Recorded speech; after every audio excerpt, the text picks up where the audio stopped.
welcome everybody. So to this webinar number 20, and we're doing it after a certain break, right? So like we were off for a month? No, 2 months. 2 months. Yes. So a lot of new ideas have kind of occurred during this period of time. And today's webinar, and thank you everybody who is participating at this Saturday evening, like you obviously could have better things to do. So yes, and of course for those who are going to view it later.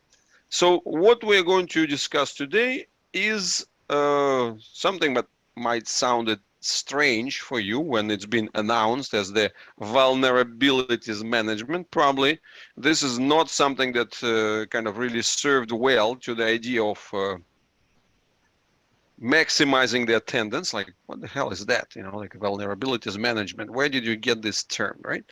So, but we will start a little bit further. And in fact, today's webinar is going to be about the bigger questions, right? So you see, this is really what I wanted to address. So of course, historically, the subjects or the themes or the topics which have been the most popular are the ones which are most concrete. What to do about the hip subluxation, right? Or how to deal with the pain, how to deal with scoliosis. So people actually, of course, being drawn by the practical problems and the practical challenges that they face, especially when those problems are formulated in the conventional terms. Like, okay, so everybody knows what scoliosis is, right? So I can make an image of scoliosis. So apparently I can do things and kind of, I want the solution.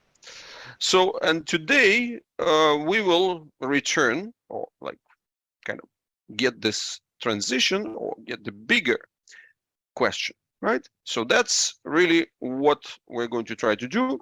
And I hope that like as we get through this bigger transitions, you will understand also where this term vulnerabilities management is bringing us to. And I don't expect that we're going to kind of cover everything today, but well, it's time to get some bigger questions, right? So you see, really, it's because these are the bigger questions that actually matter more than whatever you end up with at this as the smaller questions.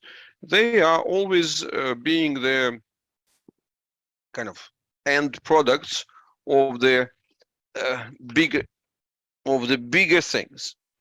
So with this, I have tried to do a micro sort of channeling of this into some sort of the list which shows itself at the PowerPoint, right? So therefore, it's going to help us to sort of get ourselves in a more organized way.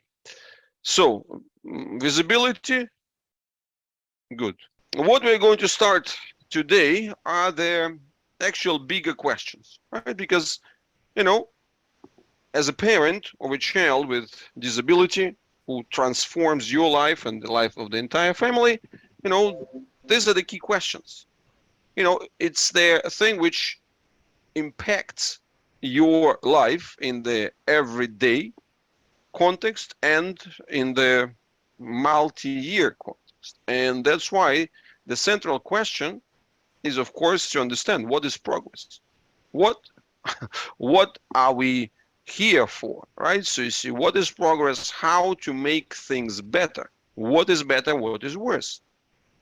What strategy do we want to choose, right? So you see, bearing in mind that there is a resource scarcity. I don't want to sound like an economist, but the thing is that that's the true reality. So, you as a parent have a limited amount of time, have a limited amount of energy, have a limited amount of effort, which you can outsource and insource. So, and these are the big decisions that you make. So, and that scarcity defines what you can afford and what you cannot. And within what you afford, so then what is the best? And the same thing, your child lives in an environment where there is certain, scarcity of the resources. It's a metabolic scarcity. It's the scarcity of the different, rhythms and cycles of life, and so on and so forth. So that's something that we cannot escape, right? So you see, that's why today, that's what we are going to try to cover, the bigger questions. And of course, we also have these bigger questions, which are like, what is the timeline of your work? Are we looking ahead for the next 6 months? Are we looking ahead for the next year? Are we looking ahead for the next 5 years? Are we looking ahead for what, right? So what's our long-term plan, and what's our distribution of efforts? What's our evaluation of the performance and crisis? So this is really what we're trying to figure out. And again, who's in charge? Is it you who are in charge of decision making, or are you outsourcing it, delegating it to somebody? And if you're delegating it to somebody, what are the strategies that somebody is choosing? And of course, the central question that we are going to kind of discuss more and more and more, and kind of put it at the center, is the question of trade-offs, right? So you see, when the resources are scarce, you can't address everything. You want this and this and this and this and this and this and this, but it's not possible. So you can only have a limited number, right? So you see that, and in a practical way, it's not even a material thing, but your child needs to have a quality breathing, need a quality digestion, need to be put in a certain positions, need to move, and so on and so on. And all of those require different energies, require different muscle tones, require different participation of the sensors, different processing, and so on. So, in that sense, there is a certain sequence and prioritizations and the trade-offs that has to happen. This is really the key. The word trade-off, is going to really help us to navigate the next big question, right? And because the biggest question on the practical side, what is better and what is worse? How do I know that I'm doing the right thing? Or where I am now, is it temporary, or is it kind of where I'm locked? Is it going to get better? But what is better? Am I going to be able to understand the better? Is better is going to be simple, or better is going to be something that I have to delegate somebody to understand? So it's a lot of subtleties, right? And those subtleties actually make the big questions, which you might not articulate, but they are the ones that we need to decide on. And the fact is that all of those questions, see, there could be a very big cloud of them. But on a practical side, if we really look and zoom, what are the central kind of the panels of transformation? What are the biggest kind of, as they call it, the meat cleaver of reality? So the one that chops it in just two. You go left or you go right, right? So that's a central question. Is the brain broken, or can we trust it? That's really the biggest question, right? Because if we believe, we by mean we, everybody, right? So you see, outside of the child, the parent, the professionals, the school, the social work, and so on. So if we, as a society, then in general, believe that this brain is broken, well, then it's an injury, and because of an injury, it's naturally performing badly, right? Like a broken device. So then it's one logic. But if we can trust this brain that it's good enough, or it's the best possible source of solutions, which would come from the inside, and often for the reasons and the trade-offs which we have no idea about, then it's a completely different thing. Because if the brain is broken, we need to be calling an external fixer. This fixer can come in different ways, right? So you see, of course, the first fixer that you normally would be calling would be a doctor, right? So you see, and the doctor is a neurologist. So then neurologist, tries to come up as a fixer with a certain medication. If he doesn't come up with a fixer, then you call another fixer. Then it becomes an apprentice or a helper of a fixer, a physical therapist. Then another fixer comes on board, which is an orthopedic surgeon. So it's a whole bunch of fixers with this mindset. Okay, this is broke and this is going wrong. So we are going to try to set it as a kind of in a machine-like version. So we know better. Right? We might not fix it completely, but without us, it would have been worse because it's such a disastrous thing. So that's an external fixer. But then it's not ending with those guys, right? You might say, well, I'm not happy with those fixers. I am going to look for the alternative fixers. I'm going to look for the fixers from the unconventional field. So, and then comes everything else, right? So you might even look at us, right, and say, hey, ABR guys, are you able to be a fixer for me? Are you going to fix these problems and solve it and kind of deliver me the results that I want? Or maybe you can go even further, right? So you see, and then you go all the way to their most alternative people, and all the way to the miracle makers, magicians, and so on, so that with the hope that they are going to solve it for you. That's fixing. Because when we believe, then the system is broken. And then the other thing is that if we trust that, well, that's the best possible internal set of solutions, then we find ourselves in the much more humble position of saying, okay, you know what? This is what we have to respect. There is a lot of unknowns there. And the only thing we can actually do, we can feed it, we can kind of nurture it, we can kind of help it, provide better options, and hope that those options are going to be taken by the system, right? So that's a very, very, very different way of taking. And, of course, my position, right? My position today, right, is that my position is very straightforward, is that if this brain is good enough to run the respiration, if this brain is good enough to run the digestion, if this brain is good enough to run the circulation and whatever else, which we as external thinkers, scientists, engineers, or whatever, have no freaking clue about. So, we are not able to replicate it. We can pretend that we know something, but it's knowing something without being able to replicate it. And this is something which cannot be kind of just,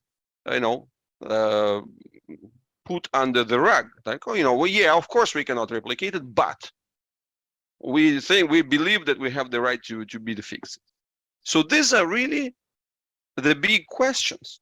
And of course, as a parent of a child with disabilities, you often get, Mr. Blyum, again, you're bringing the big questions. These are philosophical subjects. Who am I? I'm just a parent.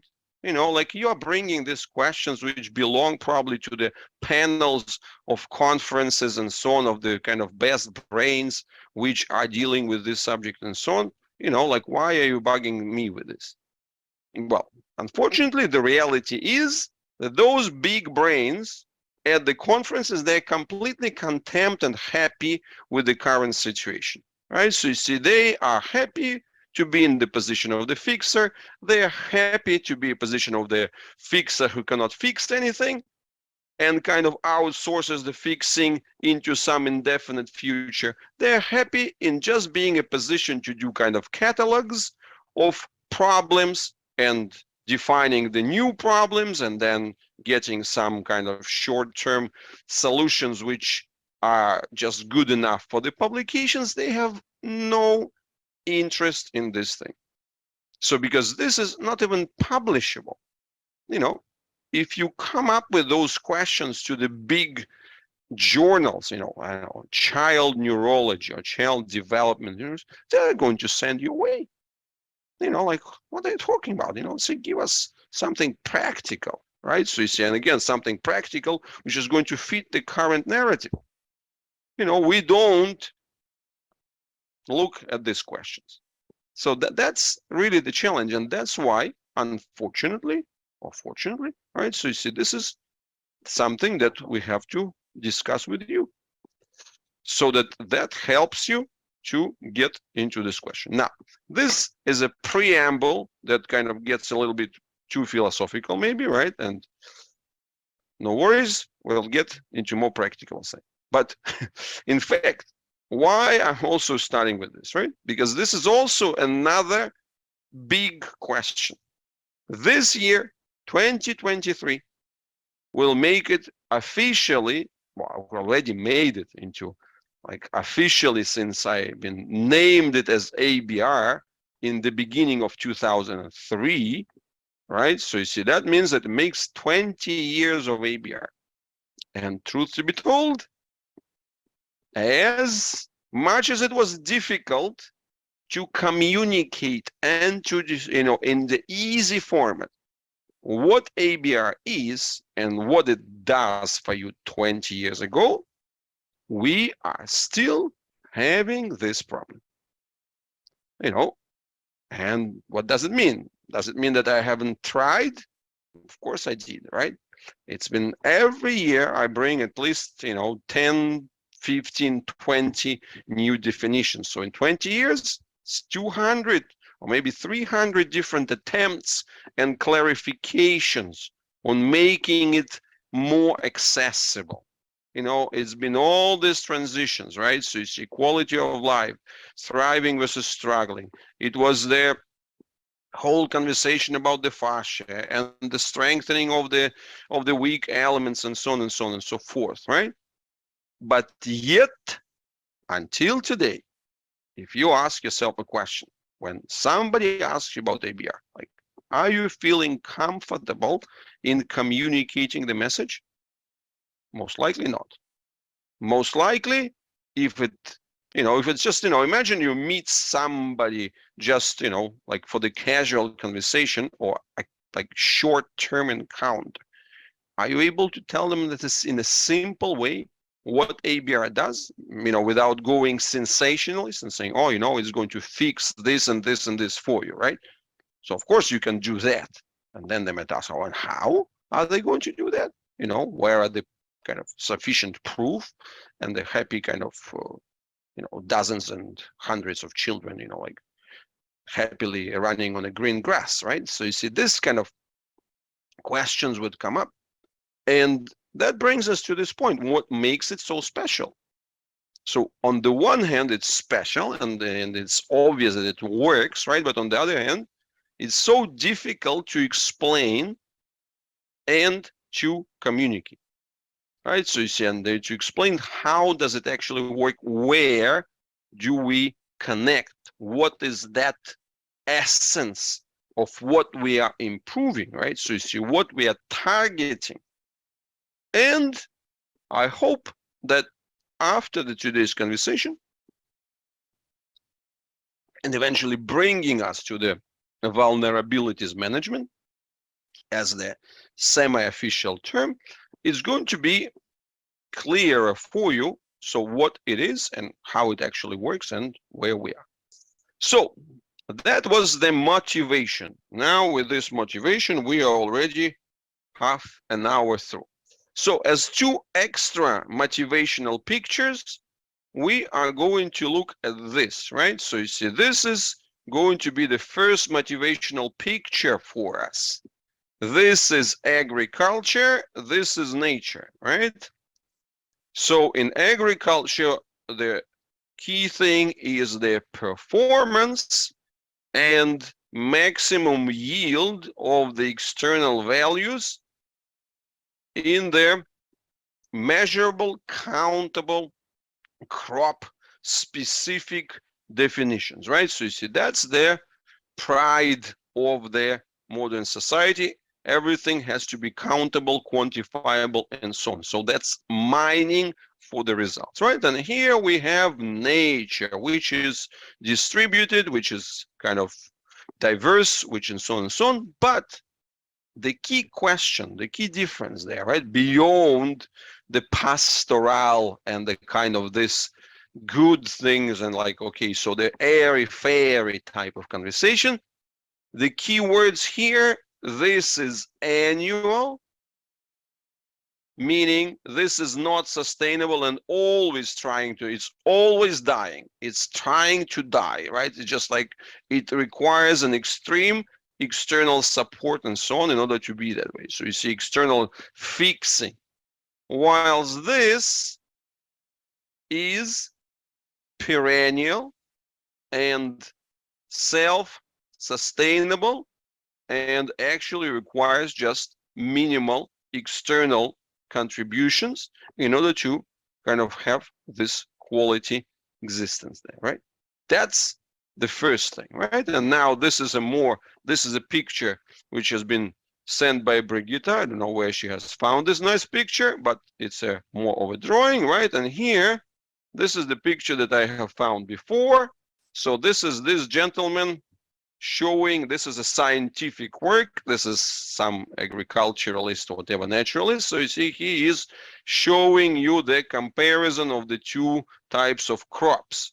So where the one on the left talks about the perennial, so this is that perennial, natural, perennial, nature, and on the right, we have the annual and the agriculture, the one that requires all sorts of fertilizers and doesn't last long, right? So, and this is actually a good thing, because when we will talk about therapies and rehabilitation, you'd ask yourself a question: where does it belong? Like, what's the motive? What's the big picture? What's the whole kind of setting behind it? What are these people, what's the setting behind a particular therapy method? And they could be very recognized as sort of conventional therapy, or say less recognized, right? So I don't know, it's Doman, whatever, right? Or they could be, like more local or more global, like Bobath, or like more local, like, I don't know, say peto and conductive education, which is kind of semi-global in that sense, right? So, but the question is, what are these people trying to achieve, right? So you see, what is their primary perspective in life? Primary set of values and the expectations, what they're trying to achieve. And that's a very practical question, because that brings us back to where I started my conversation, right? So I started my conversation with this: what is the timeline of your work? Who is in charge? What kind of trade-offs you're looking for? So that's the starting point, right? And therefore, this is where we move into the more practical questions. So when we discuss the practical steps, what we want to define, right, is the essence of the therapy. When you as a parent choose a therapy, there's a certain essence there, right? And even the word rehabilitation itself is loaded. See, when we talk about those pictures, we have to appreciate the fact that typical terms, which we kind of take for granted as neutral definitions, as kind of objective explanations of something, that they are, very biased. So, for example, the term rehabilitation, what does it mean? It consists of re as returning, and habilitation means giving the capacities, giving the abilities. So right from the start, it's set in a social context that what we are looking for, we are trying to get the externally valuable functions, right? So it's a functional perspective. And when there's a functional perspective, that means there's going to be functional evaluation. That's going to be the functional way of judging what is better and what is worse. What is a progress and what is a regress, or what is a lack of progress. So you see, this term itself already sets the expectations. It's kind of silently redefines a certain way of thinking. And that's really another set of questions that we want to ask, right? So when we ask better, progress is better something, right? By right, it should be. So, and then the question is it going to be a better future or better today? How does the better future and better today connect to each other? Because of course, on the one hand, there is a better today, which would be like, okay, let's spend everything today and get the best results, get the best now, and who cares about the future, right? So that's one way. The other way is to, okay, let's get nothing today and sacrifice everything for the future. So we struggle and kind of have difficult lives right now, but then the future is going to reward us. That's also the perspective. But both of them, you see, interestingly enough, both of those lines, they all sound, and in terms of the external rewards. So, and that's what we really want to define. How can we get this scenario where we get both better today and better future? But of course, if we do better today, it's not just going to be a simple better today, right? So you see, it's always a process. So what phases are the right kind of phases? What tendencies are the right kind of tendencies? And what would be the problematic ones? So this is what we are trying to figure out. And then, of course, next question, right? What are the better? Are we looking for the better outcomes, external, or are we looking for the better incomes, right? So what comes to? And when something comes to you, it doesn't necessarily mean that it will immediately reflect as your outcome, meaning as your spending capacity, right? Of course, there is a link between them, right? But, you can spend what you don't have. And of course, you can be so much on the accumulation of not spending anything. So both of them could be kind of leading you in the wrong direction. But these are the questions that you really have to ask, and you have to do, kind of meaningful choices and the meaningful appreciation of what's happening. And then this is one of my long-term favorite statements, which we always had some conversations about, right? So what are we looking for? Are we working with human beings, right? So the human beings, or we are the human doings? That's also a big question. Now, the thing is that I've been often criticized for saying, oh, you talk so much about the being and so on, but doing is important as well, right? So again, the question is, we are talking about the fact that both doing and being exist. But what is a central thing? What is the kind of planet what is the thing that we are building? Are we using the doing as the way to help the being, or are we mining the being in order to, yes, in order to kind of maximize the doing? And, don't forget, originally, what is the main disposition of medicine? Get the wounded back into the battlefield and get the sick back to the workforce. This is the main social contract that medicine has always been serving. It's not for your health benefits, right? It's for you, what you deliver as a doing. And that's where it originally came from, right? So you get you back to the capacity of the human doing.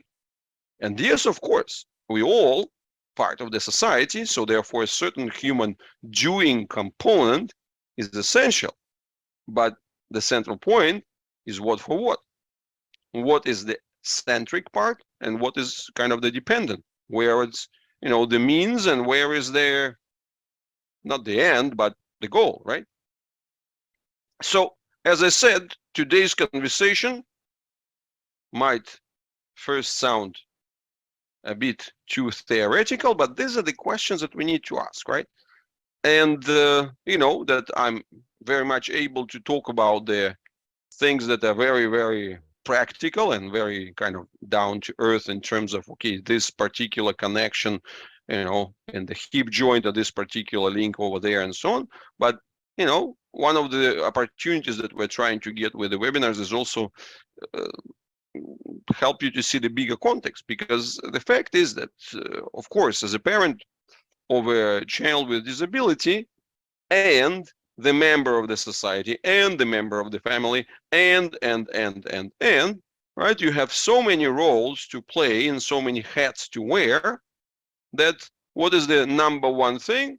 The number one thing is that if we kind of point at any participant on today's webinar, we can say that it's a reliable thing, that there is going to be a lack of time, lack of sleep, lack of self-care, burnout, chronic fatigue, and, their friend, even in the format of the fibromyalgia, sort of not really feeling well, right? So you see, this is the reality where you are.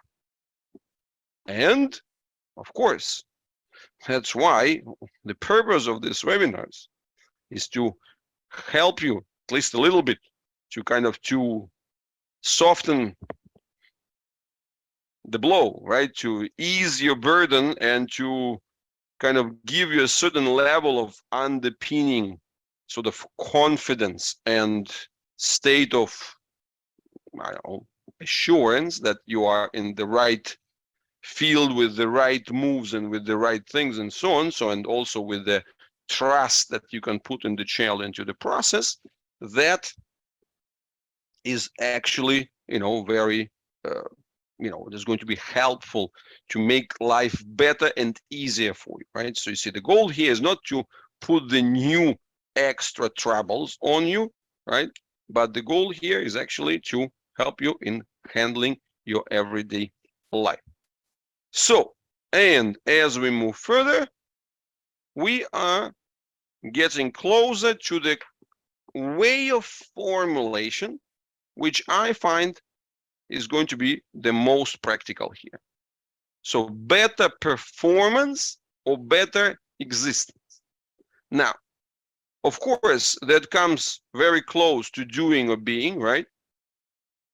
But, and the word existence kind of, it's just, well, maybe it doesn't sound ambitious enough, right? So you see, we are so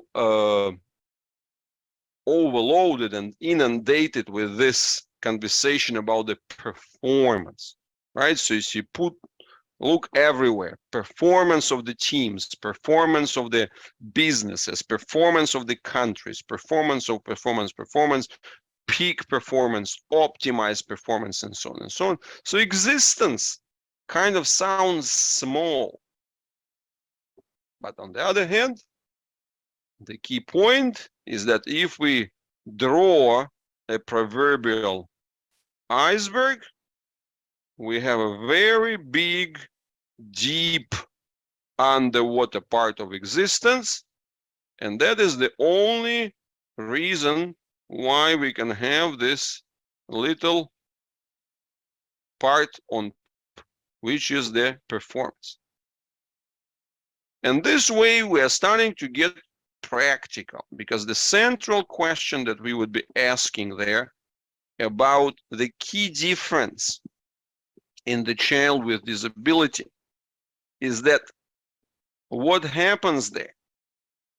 Do they have deep enough and that sort of perennial existence? That's the key question, meaning that the systems which are facing the everyday kind of the micro and the milli interactions with the world, that they are actually working and enriching the existence of a child rather than kind of impoverishing. That's really the central question. And this is going to bring us into this other, even more practical things, right? So you see, what are the trade-offs that have to be made, and what are the priorities they have to be chosen? And I will specify it in this term. The environment, you have to understand that you exist and live in the environment of the multiple ticking clocks. So your internal processes are the processes of the internal clocks. And I will even get out of this thing for a little while and get back to the familiar things. When we talk about the multiple ticking clocks, I want you to visualize this very, very clearly. So what is the first very obvious ticking clock, the ticking clock of existence that you have? Well, that's that ticking clock of the respiration, right? So I mentioned it many times, but this is something which is really, really, really key thing to understand. Beyond the structural cascades and so on, it's just to understand it in terms of the ticking clocks. If you've got 20,000 breathing actions per day, which are based on the fact that there are only, whatever, 2 minutes maximum that you can exist without the gas exchange between carbon dioxide and the oxygen. If that clock stops ticking, all the other clocks are off. So what does it mean? That means, and of course now after COVID we know even the special terms, right? The oxygen saturation. So that means that keeping that oxygen saturation above whatever 95% becomes the first clock that needs to be satisfied. And if the child is not able to satisfy this clock, then all the other clocks are off. What does it mean in practical reality? In practical reality, that means that if the child is born with a certain level of weakness and gets the transition into the challenging environment, right? So I always keep bringing this. The act of birth is the same thing as landing on a foreign planet and then getting your spacesuit just being taken off. So you are in a complete panic. So you see, like, you need just to look at those kind of space movies. So, because it's such a dramatic change of the kind of source of the delivery for the gas exchange compared to the nice comforts that you had, when you were in utero. Everything is controlled, nicely diluted in water, just kind of flashes through you and so on. No work implied, no clocks over there. The clock is pretty much run by the mother. But here you have to do it yourself. So what is the key message we're saying? Is that it's not that the brain injury, yes, it's a very unpleasant event, but the people who survive the brain injury, who survive the act of birth, even with the external support, yes, thanks to the emergency medicine, but they need to do that job themselves. They need to do the breathing. And in order to do the breathing, you have to ensure that your diaphragm goes down. Because if your diaphragm doesn't go down, then you cannot expand your lungs. If the diaphragm doesn't go down, if that's not enough, so then you're going to expand things somehow into the neck, into whatever. So you're going to kind of crave for every spare little extra capacity. And if it takes recruiting the entire abdominal cavity, the abdominal wall, the side, whatever, if it takes spreading your ribs to the side in order to do so, it's going to happen. So because this first clock that works at, this normal, say 10, 15 second, well, let's say in the beginning, even less than 10-second interval, right? So the breathing frequency. So this clock is the primary clock that has to work. And I will repeat now,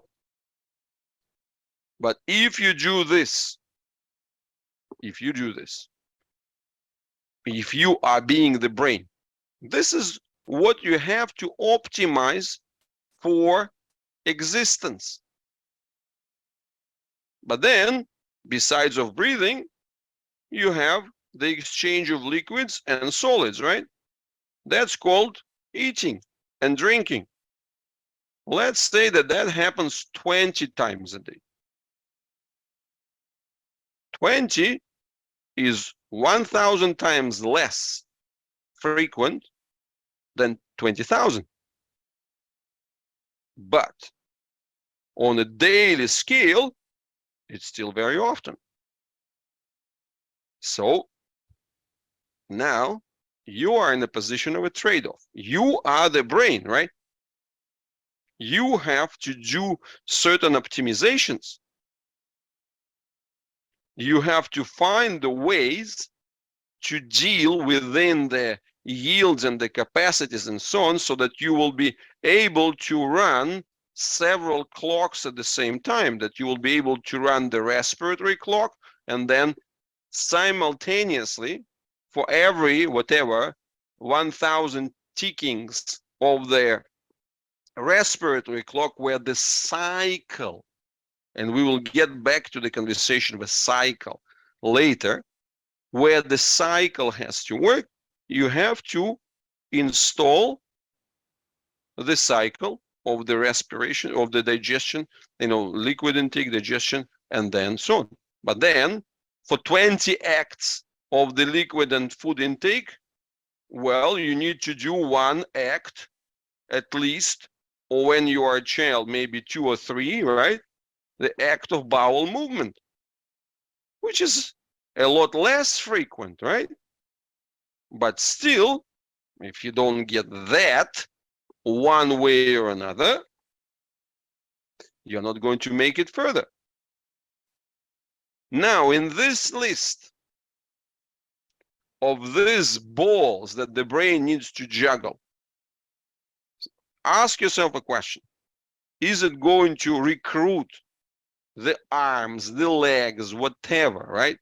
Recruit to help those key processes, or if necessary, just kind of chop them off, starve them as much as possible, just keep them at the level of the bare survival, bare kind of, like bare minimal existence, so that they wouldn't get much of the resources, right? So that's an example of the trade-offs.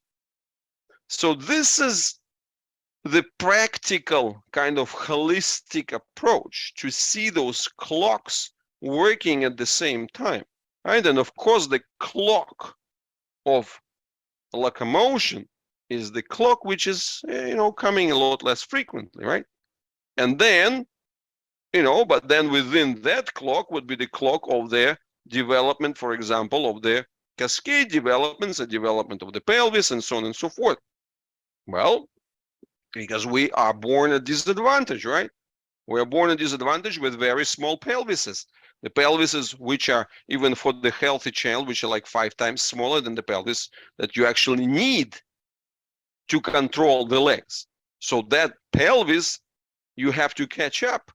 Between the birth and the first year of life, or the first 2 years of life, you have to catch up, and boost your pelvis size by the factor of 5. If you don't do this, you won't be able to make it to the next league. So, but, that in a good, healthy scenario, all of those things, they are coupled with each other. They are cascaded. So the good the respiratory clock then coupled with the digestive clock. Digestive clock is coupled with the bowel movement clock, right? So you see all of those clocks at the same time, they're coupled with the clocks of the slower terms of expanding the pelvis and so on and so forth. So that's how the system works in a good way. But that's just to understand that this is the process, this is that behind the performance, external performance, which we see as a value. Oh, you know what, I'm able to raise a cup, bring it to my mouth and kind of get the drink and then put it back away. That this is such a high level performance, which makes such a tiny layer of representation on top of this massive underlying existence. And that massive underlying existence has to come in the format of the cycles, right?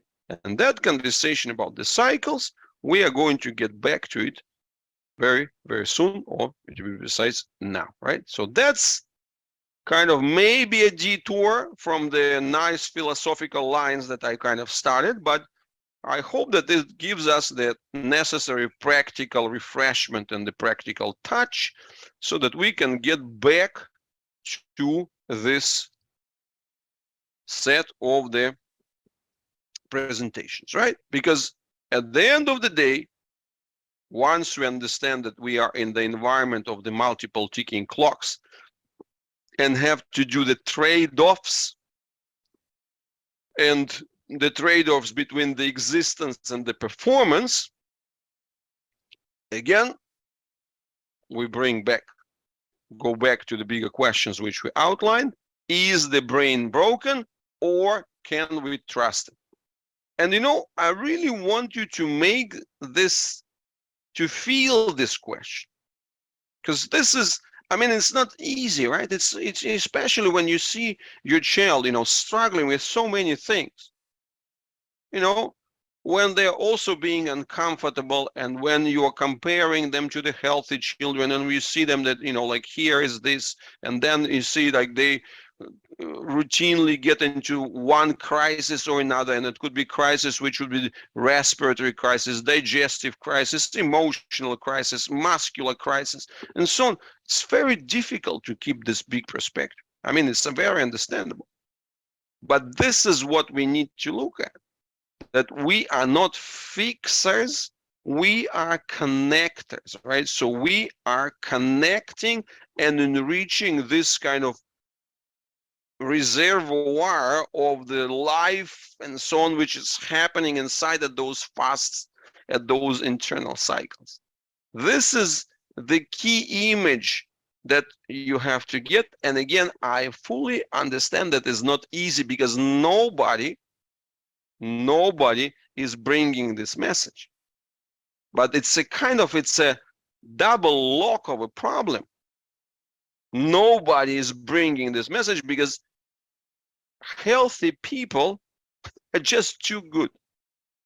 You know, healthy people, we are so freaking good.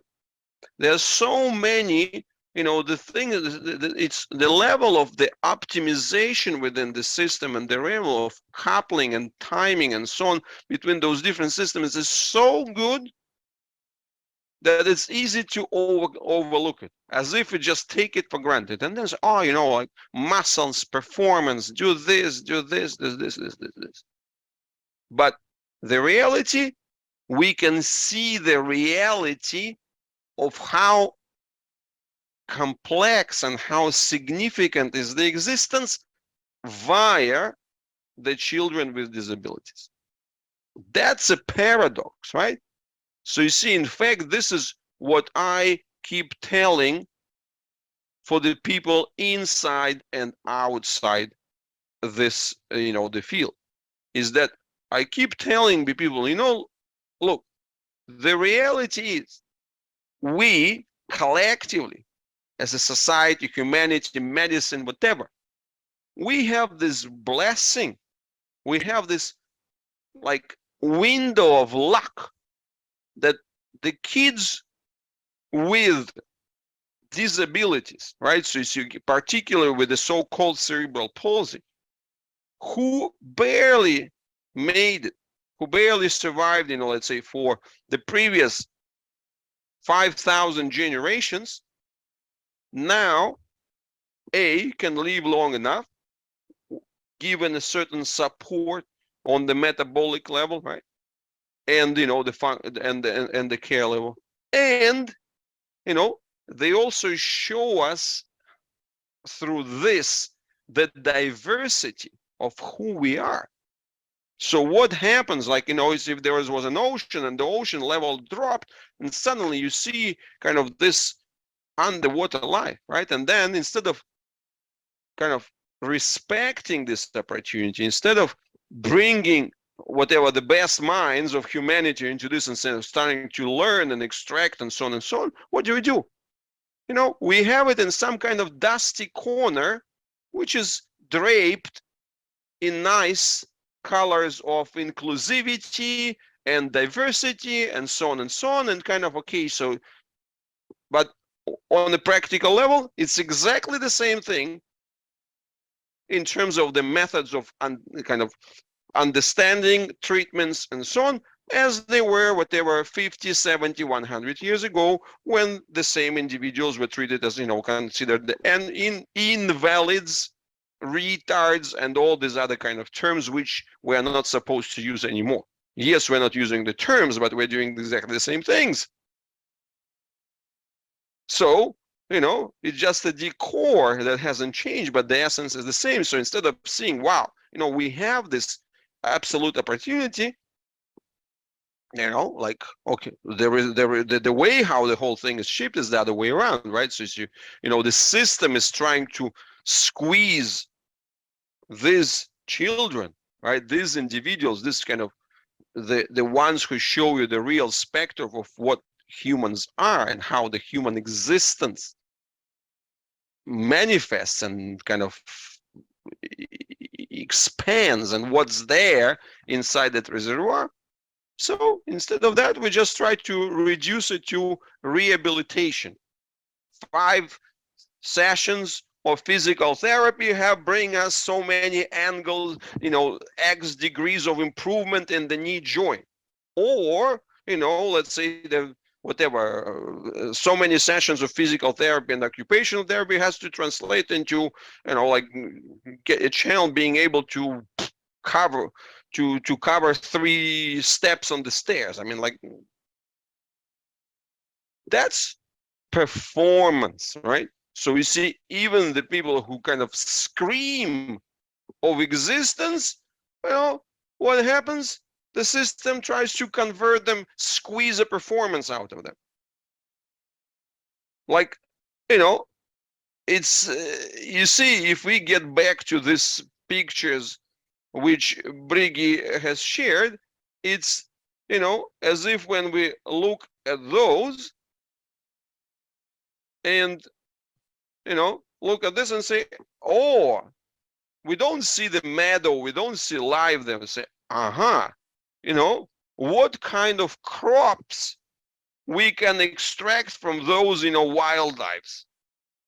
Maybe we can actually crop dandelions and sell them for profit, Yeah, of course, dandelions don't make, as a salad, probably they're not as kind of scalable as lettuce, but, dandelions, they have their own, their whole, they have all their own things. And whatever else which is not dandelions, let's kind of eradicate it. Let's try to train them for, like to crop dandelions out of the same field.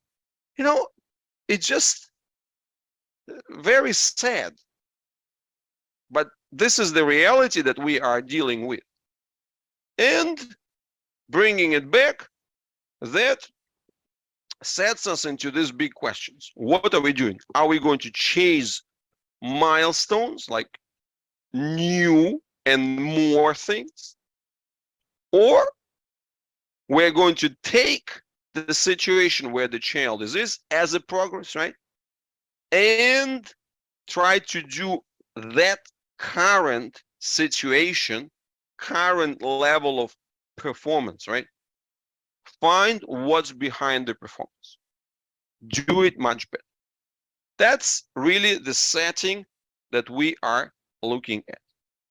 And that is, of course, defining the therapy choices. That's the essence. And then finally, I'm moving to the essence of today's presentation, for which we probably would be able to, if necessary, chop it and cut it the right way. All right, so you see, this is what I actually want to say on a practical side. Everybody in the rehabilitation field thinks, breathes, thinks and acts and analyzes and reflects and so on in performance maximization. Even for the channel who can't do much of the performance, they still try to squeeze performance. At least he's going to, like, for the channel who is in the wheelchair and so on, at least he's going to lift his head and hold it for 5 seconds. It's trying to get this. And fortunately, a few weeks ago, I bumped into the term which makes a complete difference. It's the term of the vulnerability management. So, to put it simply, there are 2 scales. The scale at which we observe other people with naked eye, that's the functional scale, that's the scale of performance, that's the scale of doing. That's the scale of you doing something towards the environment.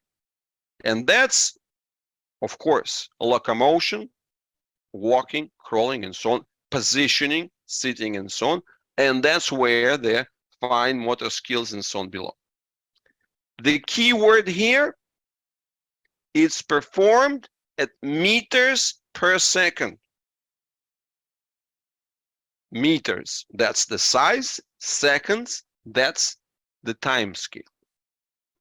So in other words, when you look at walking, whatever, with your naked eye, it takes several moves, several meters, and at least several seconds for you to make a certain impression of what it is, how good is it, and so on. Now, what we want to bring, the missing link there, existence, the continuity of the cycles, that's the being, and the scale there from a mechanical standpoint is about the millimeters and milliseconds. So that's really what made it difficult before. You see, if we look at the typical performance, right? So you see, if we look at the typical performances that we are dealing with, performances, if we look at the typical kind of waves of observations, so what we are seeing, you know, as a parent, you see, okay, how stable she is and so on and so on. But the reality is the number one priority for the system is to manage vulnerabilities. And of course, managing vulnerabilities is best understood when we look at the extremes. Because what happens there? These are very unfavorable situations. So, in other words, we are not smooth. So there are areas where you got the force concentrations under your natural weight. At the same time, there are areas where you got the force concentrations under your natural weight. Either it's the grip or compression, or it's the stretch and so on. So the central message there is that the brain doesn't really care about the meters per second, about the performance. The only thing the brain cares is about millimeters per milliseconds, because this is where the damage can happen. So vulnerabilities management, in a simplified term, that would be preventing the local damage or the interruption to the cycles.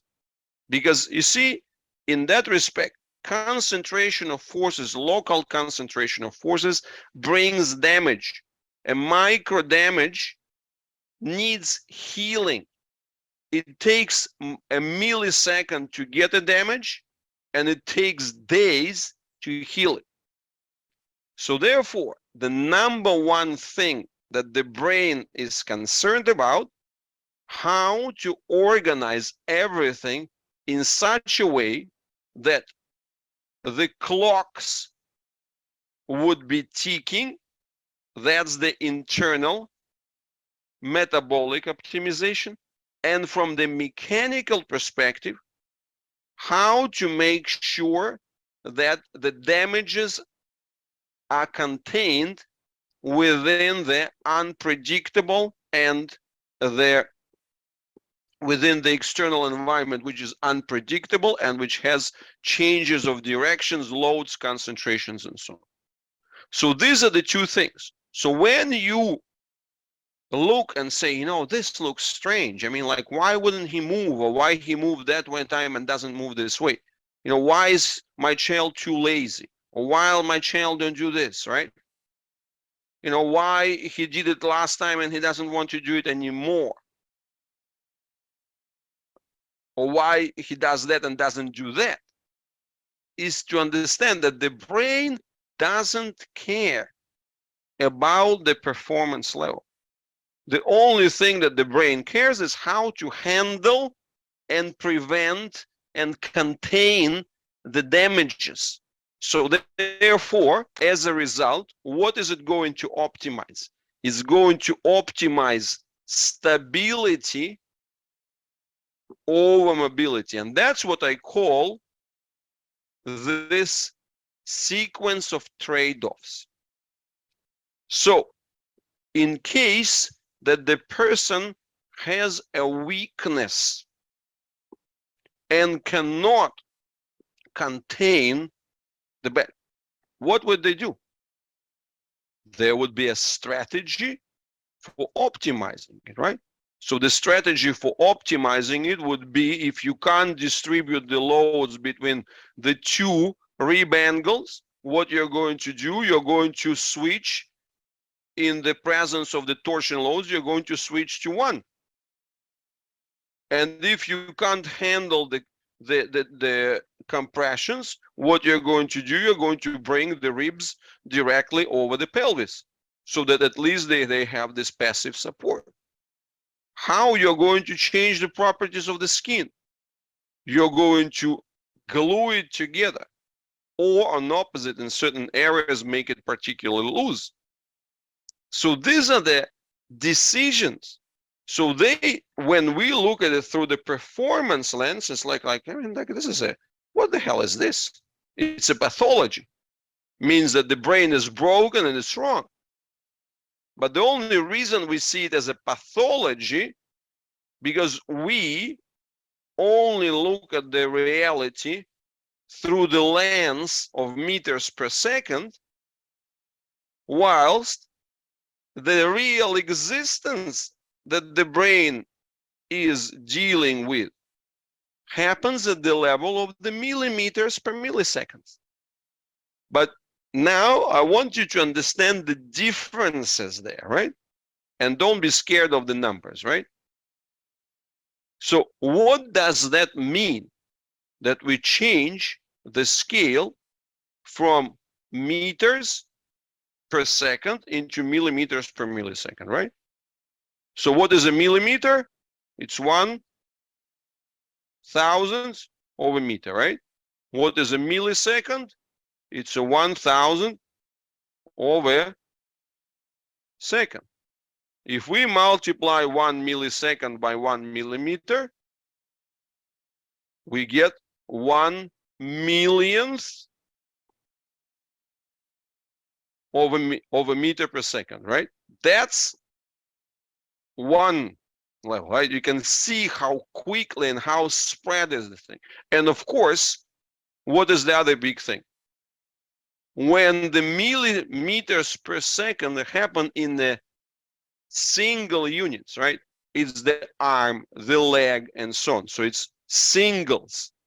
Now, this is going to happen in thousands of places. So that means 1,000th by 1,000 by 1,000th.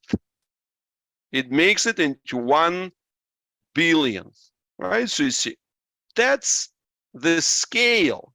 The brain is actually juggling 1,000,000,000 times more of the factors than you actually think about.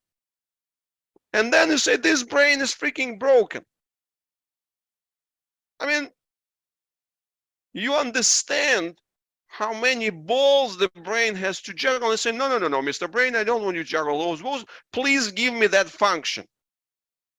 Because my physical therapist said that, if I don't do this function, they're not going to give me this particular, I'm not going to get a wheelchair next time. So this is the ridiculousness of the situation. But the point is to understand how huge is the task that the brain is doing. How complex is the thing that it's doing. So therefore, that's why I always keep telling is that your child has the brain which is as a super performance, right? And once you understand that there is our kind of sum total of who we are is this very small tip of the performance and a very large base of the existence. So I usually draw it like this and say, when it comes to us, we are 99.9 99 existence and 0.1% performance. What is the difference between you and a child with a disability? For them, because they have to handle a lot more, their performance is, their existence is 99.999, or maybe even more, one extra 9 there. I mean, is it really that different from you? No, you are 99.99 and they are 99.9999. But when it moves to the available, so both of you, you are 100% complete human being doing, and they are a complete 100% human being doing. The proportion is slightly different.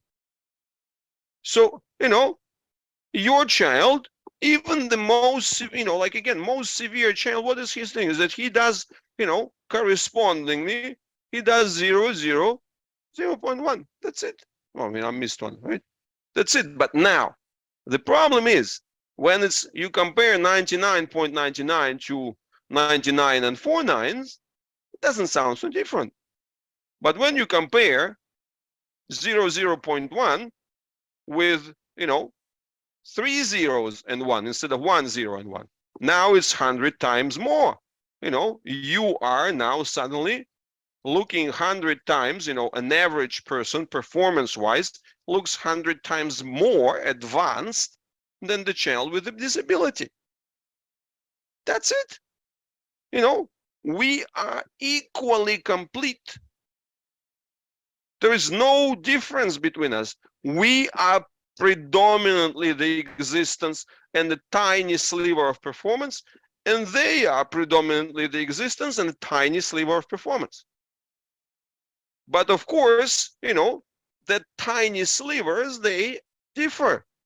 So where ours could be 10 times more or even 100 times more of the performance than theirs. But their existence is brighter, like their existence is different, their existence is there. So that's really the essence of the whole thing. It's that simple. So it's not something, and that's why, but like why I'm also bringing this point is that so many parents are trying the opposite, right? So they intuitively feel that, okay, so that that the child is that same 100% person, right? But what they're trying to do, they're trying to prove it to the external world via the performance. They're trying to say, oh, my child is not that, but he's actually, like the Doman thing. No, by the way, he is a genius in language learning, or he is a genius in whatever, in math or whatever. Why would you need it? That's a wrong argument altogether, right? So it's trying to squeeze and milk the performance out of the scenario where you actually have to deal with the existence.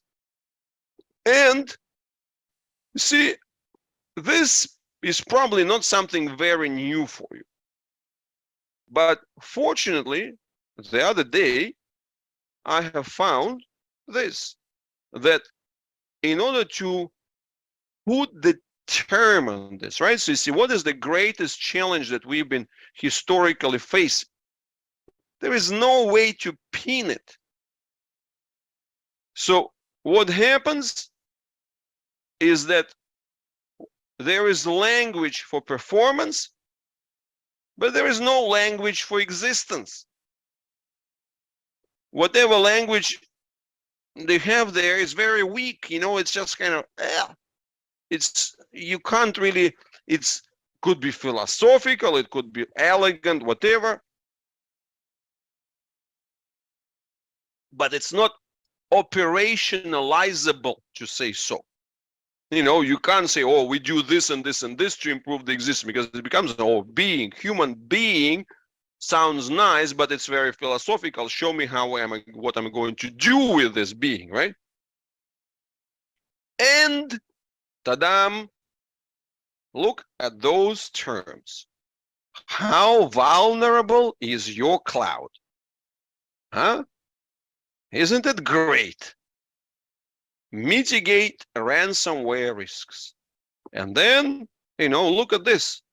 So we start looking at the terms. Vulnerability management is the process of continuously identifying, evaluating, treating, and reporting vulnerabilities. And then you look at those things. What are the 5 steps of the vulnerability management lifecycle? Assess, prioritize, act, reassess, improve, everything the way that everybody loves. But what is the key message there? The key message there is actually very simple. Where does that come from? That comes from their computer systems, right? And one of my simpler messages that I want to kind of share is that as a formula, your body is a lot more like a website than it is like a machine. That's an important thing to understand. You are integrated into the clouds and the environments and so on and so on. You are not a machine by any means.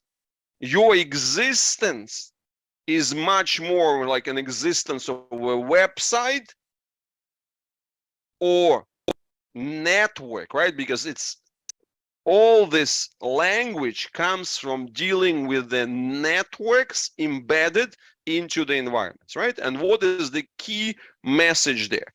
A network has performance, but it has vulnerabilities, right? So you see, in other words, that's about the security and safety. So and this is going back to your infamous hackers, right? So you see exploits and so on and so on. So, and the term that I came with, and I'm kind of presenting it for the first time for your attention and judgment. I didn't even have the time to print it here. So I came with the term kinesio security or kinesio safety, if you wish. So, meaning that when we look at the picture, I wasn't sharing the screen, haha. Yeah, you need to share the screen, yes. So, this is it. Kinesio security or kinesio safety, if you wish. So, in other words, when we are looking at any classical picture like this, we have to ask ourselves, the difference is there is a kinesio performance. This is the external function, and there, which is at the scale of the meters per second, and there is a kinesio safety or the whole kinesio security system, which is the one which operates at the level of the millimeters per millisecond, and that's what defines the existence. So performance is only possible within the capacities of the kinesio security. So only if the channel is kinesio safe, then the new league of the kinesio performances opens up. So the same way, right? So you see, if we talk about any kind of performances and doing the new functions externally and so on and so on. So, but the first thing that you need is secure the perimeter, deal with the external factors that are bombarding you all the time. In that sense, the G-force is constantly probing you. constantly, right? So you see every change of angle, there is a tendency to fall. There is a tendency to create the momentum. There is a tendency to squash something or to stretch something. And there is a tendency to twist something. If the body is not competent enough to deal with those, then performance would be blocked, and the brain is going to utilize the second best trade-offs, the third best trade-offs, the fourth best trade-offs, and so on and so forth. So that's really the key logic, right? And in a very practical perspective, what we are seeing there, right? So you see, we're always getting back to the Gumberto's videos, right? So you see where we are referring back to these schematics. So overall, if we are looking at this total thing, we can see that in order to contain and control the muscle as a unit of performance, you need the distributed connective tissue in the fascia and so on as the unit of the kinesio security. So, and what are we doing with ABR, right? So ABR is the tool of the kinesio security. Now, the thing is, the problem, we are the only ones. And the reason, that's the difficulty for you. That's why you have such trouble in explaining it. People are asking you in meters per second. People are asking you in terms of the performances and so on, and say, I don't know, and then okay, of course, there are certain things, he's holding the head better, he's sitting better, and so on and so on.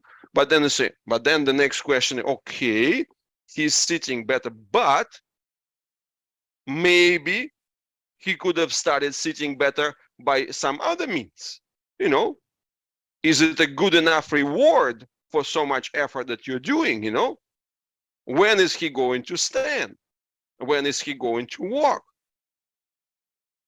So these are the questions that are always coming. When is he going to talk and all these other things?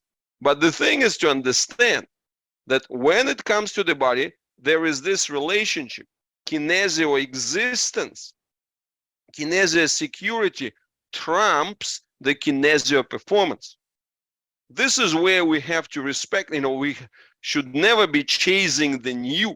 And that's what we do, right? We're saying we take, okay, this is a channel where he is now. He has that level of kinesio performance, which somehow matches, like is a knowing the reality is the farthest stretch over his overall kinesio security system. What are we going to do? How are we going to improve the quality of life? We are going to boost the kinesio security. We're not going to take and do any active measures trying to promote the kinesio performance.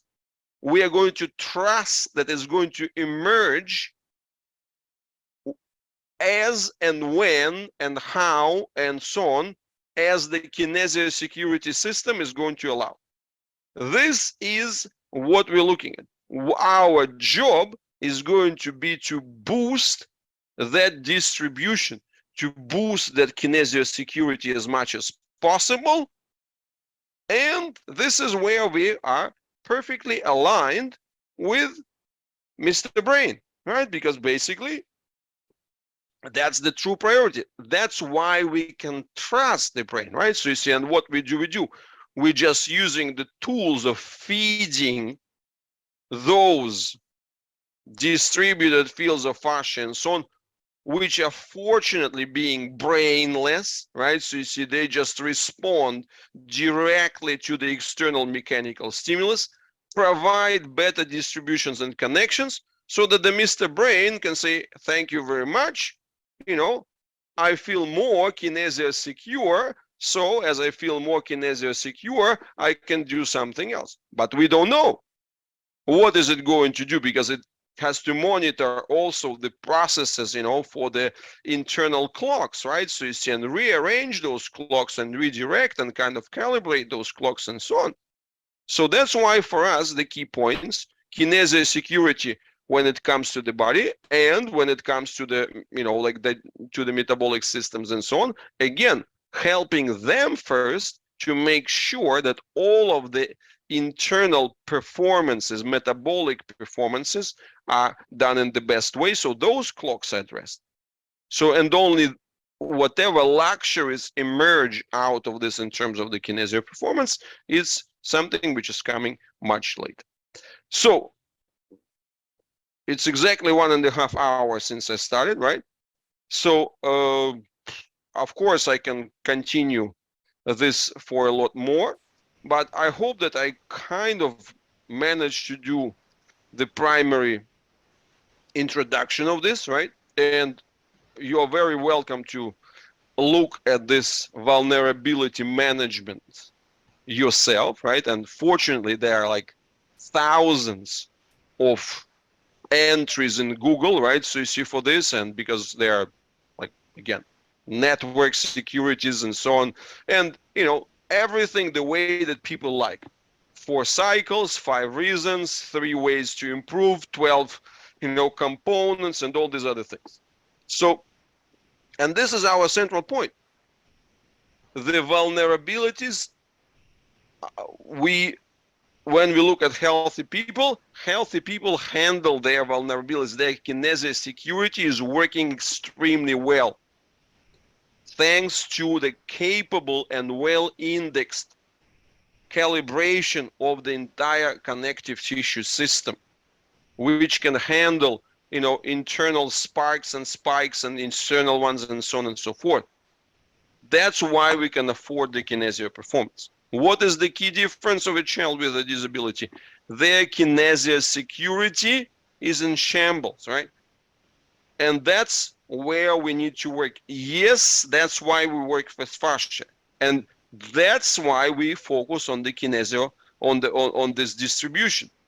Whilst, of course, what we hear is that other people picked up on the terms fascia, but what is the problem with them getting fascia?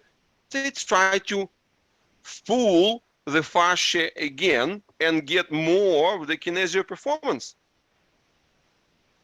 Remove the restrictions, get more mobility. Guys, mobility equals vulnerability. Think about the muscle, which is able to contract.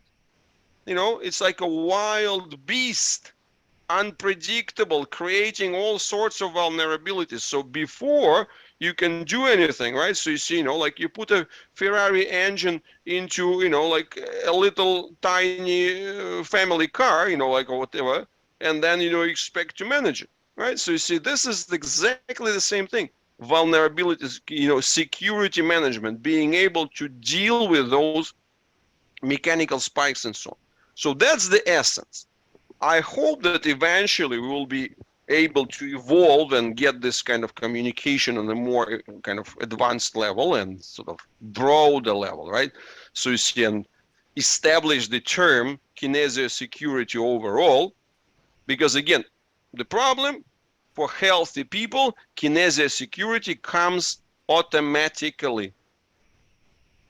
And when it's not, it's being medicalized as a problem, which is then kind of just welded somehow, and people are being mined for their become the human doings, right? So you see, it's the people get back into the workforce, right? So you see, that's the thing. So, and when it comes to the child, is the question of the existence. So we still have questions to answer, right? So Yes. um, I'm I'm aware that today I probably haven't answered that many. Well, like that after today's conversation, there's a lot more questions which kind of emerged. But on the other hand, I'm still hopeful there are some answers which are starting to shape up. And of course, we'll be looking for more feedback from you.